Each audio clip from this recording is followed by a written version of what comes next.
亲爱的国人同胞，大家好。针对台湾社会非常关切的海军猎雷舰案，今天下午，国防部已经提出相关的惩处名单。作为三军统帅，我对国军的要求就是勇敢面对，有错就改，这才是国防改革的意义，这才是中华民国的国军。在这里，我也要向国人说明针对本案政府的3点立场。第一，我们会厘清真相，严格就办。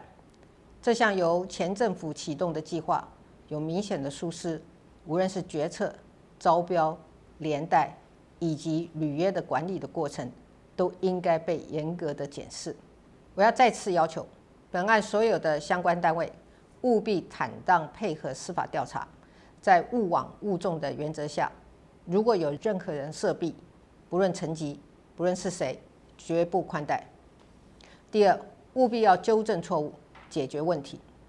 解决问题是我们一贯的施政方针。如果过去做错了，不论是何时发生的错误，我们就要确实检讨，积极解决，弥补错误。行政院已经完成本案的检讨报告，今天国防部也已经提出了惩处名单。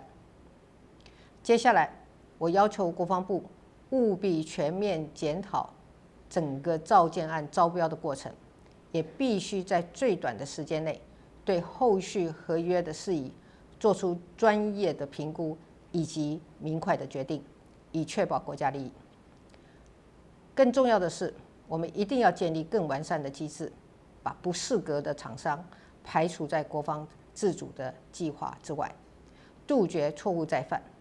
危机就是转机。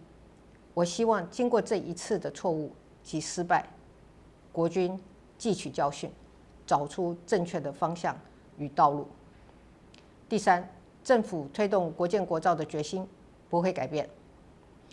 走向国防自主的这条路从来不是顺风顺水，但是我们不会因为个案的挫折影响国建国造的决心。我是三军统帅，国军有困难的时候，我一定会一起承担，而国建国造的工作，我们会更坚持到底。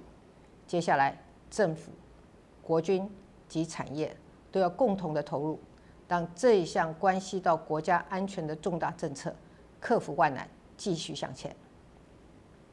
过去，国军也有沱江舰及磐石舰成功的国建国造经验，我相信只要方向正确，决心坚定，国建国造的目标就会开花结果。